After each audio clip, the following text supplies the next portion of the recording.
Alors, reportage vécu, live comme on dit, du matin au soir avec Reza et Émilie. Jean-Baptiste, vous êtes aussi un papa solo. Il y a deux volets. On va traiter le volet économique, les difficultés économiques, puis il y a le volet un peu plus psychologique. Sur le plan de l'organisation, vous vous en sortez, hormis le fait que vous ne puissiez pas faire de politique après 18h30? Oui, oui, c'est vrai. Je m'en sors, ça fait 10 ans, maintenant ils sont grands. J'arrive à participer à votre émission à 19h, mais il faut jongler quand même. Hein. Elle prépare maintenant le repas tout seul. Hein. On a un écho, Jean-Baptiste, vous retrouvez juste après, on a un petit écho, on va régler ce problème technique. Jean-Pierre, vous, c'est vos difficultés, ce sont lesquelles, Jean-Pierre? D'ordre financier, d'organisation, parce que 8 enfants c'est compliqué, j'ai compris qu'il y avait 2 enfants puis 6 autres d'un remariage. Comment vous regardez Émilie et Reza dans leur quotidien?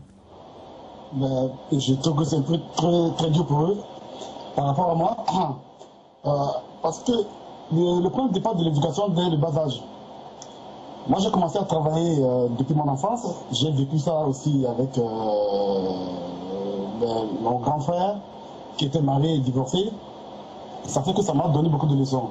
Quand je vis avec mes enfants et ma femme actuelle, je ne sens pas de difficultés parce que je les ai préparés à ça.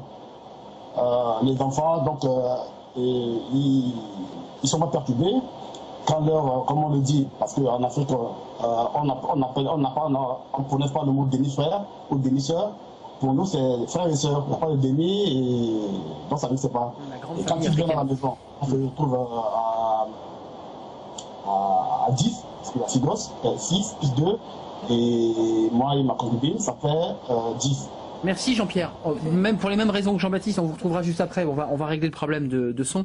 On va vous retrouver après Jean-Baptiste, vous inquiétez pas. Christine Kelly, juste un mot sur ce qu'on a vu et ce qu'on a entendu. On entend quand même des gens notamment une femme, Émilie, qui dit quand même c'est dur de joindre les deux bouts. Ça correspond au sondage CSA.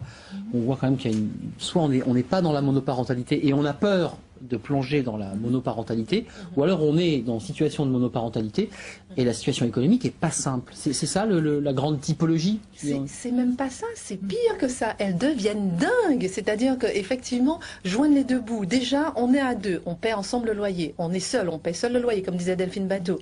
Ensuite, effectivement, l'enfant, il faut s'en occuper toute la journée, aller trouver du travail, en tout cas garder son emploi, pouvoir être présent pour son enfant, mais on devient dingue. Et attention, là c'est génial, vous avez parlé des pères, mais les pères, je ne sais pas, Marie-Thérèse ou peut-être Thierry va peut-être me confirmer, mais souvent ils dépriment. C'est très compliqué. Les pères dépriment plus facilement que les mères. Pourquoi? Mais les pères s'en sortent sortent de cette situation plus facilement. Ouais, ils se remettent plus facilement en couple, si je ne me trompe pas. Pourquoi ils dépriment, Marie-Thérèse de Tablier? Parce qu'ils veulent bien faire, ils sont dépassés. La cuisine, par exemple, tout bêtement, il faut nourrir tous les jours les enfants, quand même. Je crois tout simplement, oui, effectivement. Ils veulent bien faire, et souvent ils veulent en faire trop, probablement, si on peut imaginer ça.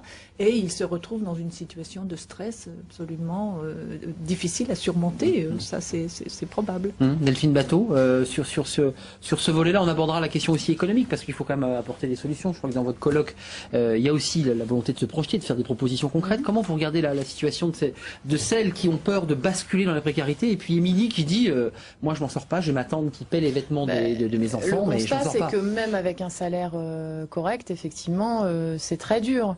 Et puis il y a aussi ce qu'on peut subir comme regard de la société, ou quand vous faites certaines démarches, par exemple, amusez-vous à demander un prêt bancaire quand vous êtes une mère qui élève seule ses enfants.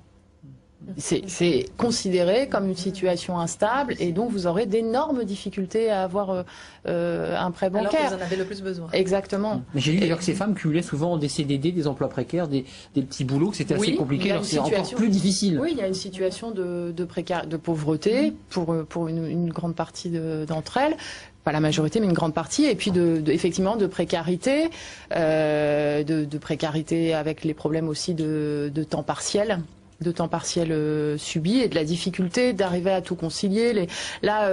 C'était frappant la façon dont le papa il disait qu'il s'était organisé pour habiter près de son travail, près de l'école, etc. Les temps de transport pour les femmes notamment. Alors, je pense à la banlieue, je pense aussi en milieu rural, ce que ça représente avec, en plus, je vous fais pas un dessin, le prix de l'essence à l'heure actuelle, etc. Tout ça sont des difficultés qui effectivement posent la question où je pense que ce qu'attendent les familles, je le redis, c'est pas de l'assistanat, c'est pas des sortes d'allocations. Qu'est-ce qu'elles souhaitent? Moi, il y a quelque chose qui me choque profondément.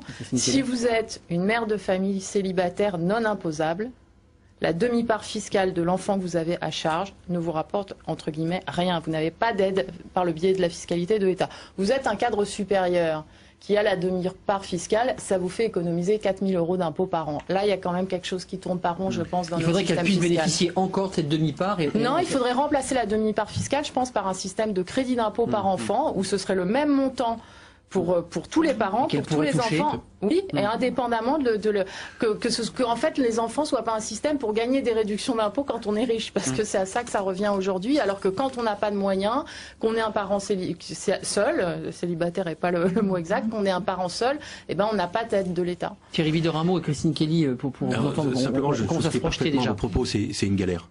C'est une galère aussi bien pour les femmes, plus de 80%. Hein, c'est des foyers monoparentaux, enfin foyers, c'est une galère. Hein, et moins de à peu près 15% d'hommes, à peu près. Hein. C'est une galère. C'est une galère de la vie de tous les jours. Alors c'est une galère économique, budgétaire. Il faut jongler constamment avec son carnet de chèques ou autre, parce que c'est très difficile. Vous êtes d'accord avec cette proposition, tout simplement? Là, vous êtes une fédération, vous dites c'est pas une mauvaise idée finalement de faire basculer cette demi-part. Il faut réfléchir. C'est vrai qu'il y a des propositions à faire. Il faut faire évoluer la fiscalité pour les familles monoparentales. Mais ce que je voudrais dire, c'est attention, comme je disais tout à l'heure, les familles monoparentales, elles sont toutes uniques. Et on a des cas de familles, enfin je veux dire, qui sont dans un cadre de précarisation et même de paupérisation très importante. Hein. C'est très difficile à évaluer, hein, mais il y a beaucoup de foyers monoparentaux qui sont dans ce cas-là. Mais il y a aussi des familles qui vont bien.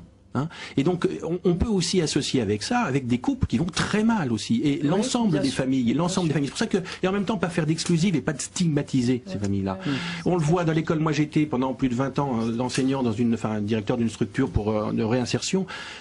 La galère pour ses parents, ou même des foyers où le père doit partir à l'étranger ou ailleurs, c'est la même chose, et c'est pourtant des couples comme les autres, quand on va dire, j'aime pas le terme. Je veux qu'on parle des enfants, parce que on parle pas des enfants, des adolescents, parce que je veux avoir votre point de vue tous sur qu'est-ce que ça fait sur un enfant que de vivre qu'avec sa maman ou qu'avec son papa, mais sur les solutions, la projection sur le plan économique.